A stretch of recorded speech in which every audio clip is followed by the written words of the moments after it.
Star Trek, The Next Generation, where no one has gone before. Until they did, I guess. Also, this one has a traveler in it.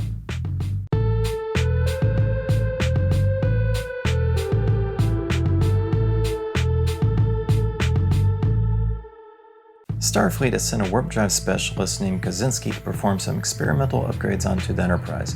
He's already made the same upgrades to some other starships, and they go faster now, so sure, why not? But Riker thinks the whole thing's a sham since he looked over the upgrade specs with Chief Engineer Argyle, and they think that they just won't work. Kaczynski beams on board along with his mysterious alien assistant from the far distant planet of Tau Alpha C. The gang is immediately put off by Kaczynski's arrogant demeanor. Troy uses her empathic abilities to get a sense of these guys and confirms him to be an arrogant jerk, but she can't sense the assistant at all. A total blank, like he's not even there. Very mysterious. Also, his name is unpronounceable by humans, so there's that. By the way, during the first season of The Next Generation, they didn't have a permanent chief engineer for the Enterprise, so there was a bit of a revolving door of chief engineers. And to pay homage to Scotty from the original series, these chief engineers were often vaguely Scottish themselves. So you had Chief Engineer McDougal in an earlier episode, but she was replaced by Chief Engineer Argyle in this episode. Sure, why not? Anyway, they go to main engineering to perform the upgrades to the warp engines. Wesley is working on a school experiment there, but stops so that the assistant can use his terminal. Wesley watches and makes some comments and suggestions about his warp equations, and the assistant is impressed by his knowledge of warp physics. Then Picard gives them the go-ahead to start their tests. They accelerate the ship to warp factor 1.5, but the assistant, apparently distracted by being caught off guard by Wesley being all super smart about warp stuff, makes a mistake which somehow causes the Enterprise to accelerate to ridiculous speed. So while Riker, Argyle, and Kaczynski are totally freaking out about this, Wesley notices that the assistant begins to phase in and out of existence, and he's like, whoa. By the time they shut down the engines, the ship has traveled almost 3 million light years to the Triangulum Galaxy, a journey which at maximum warp speed should normally take over 300 years. So that happened. Picard's up on the bridge and he's like, hey, you guys get up here. So they do that. Kaczynski is all like, hey, did you see that? Pretty great, right? And Picard's like, sure, but can you do it again and get us back? And Kaczynski's like, yeah. And Riker's like, ugh, this guy's an idiot. Meanwhile, back in engineering, the alien assistant guy is super weak from whatever happened, and Wesley realizes that whatever Kaczynski has been doing hasn't actually been working, and that the assistant has been doing this all along. The assistant says that he just made a mistake and that he hasn't meant any harm towards the ship or its crew. Then Wesley asks him something about space and time and thought all being related, and the assistant is like, whoa, let's not talk about that because I don't think humans are ready for all that, okay? Anyway, Picard is like, okay gang, let's go back home. Wesley tries to tell Riker about the assistant doing his phasing thing, but Riker won't listen.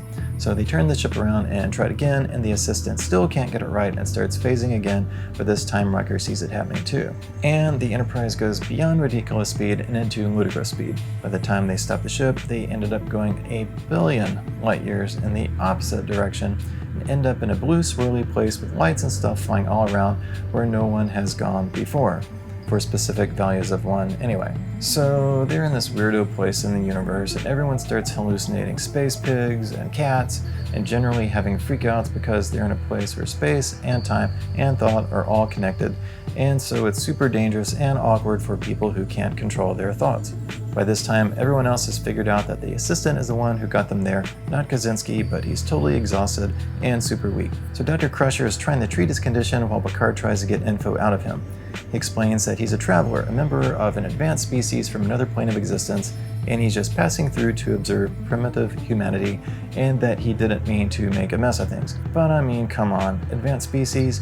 At least the humans didn't miss their exit and keep driving for 1 billion light years. But he's super earnest and likable, and they can't stay mad at him. So the traveler is going to do his best to get them back home. But then he has a private conversation with Picard and tells him that, oh, by the way, Wesley is a brilliant prodigy when it comes to warp physics stuff, and that he should be gently encouraged in this regard because he's basically the Mozart of warp physics, but just don't tell everybody, okay? Anyway, they go back to engineering and get ready to go back home, and because this part of the universe is a weirdo place where space and time and thought are related, in order for the traveler to successfully get everybody back home, everybody's going to have to control their thoughts and stop having freakouts, and instead think positive thoughts about getting home and about the traveler being successful. So they do that, and with everyone's thoughts and prayers, the Traveler gets them back home, but the Traveler completely disappears from our plane of existence in the process. So that happened. Also, Kaczynski feels pretty embarrassed about the whole thing. Afterwards, Picard remembers what the Traveler told him about Wesley and makes him an acting ensign so that he can learn more about starships and eventually apply to Starfleet Academy, so Wesley's pretty stoked about that. Roll credits. Where No One Has Gone Before first aired in late October 1987. If you count the two-part pilot as a single episode, then this was the 5th episode of The Next Generation to air. It was directed by Rob Bowman, who directed 12 more episodes of The Next Generation and later went on to become a writer and producer for The X-Files. The actor that played the Traveler, Eric Miniuk, was actually a finalist for the role of Data, but of course that role went to Brent Spiner, so he got the recurring role of the Traveler. He later went to law school and is now an attorney. Anyway, this is one of my favorite Season 1 episodes. It's probably the one where The Next Generation really started to click and set the tone for the show moving forward. I give this episode a, yeah, that's pretty good. Alright, thanks for watching Deep Space Tennessee, and be sure you like, share, and subscribe. See you next time.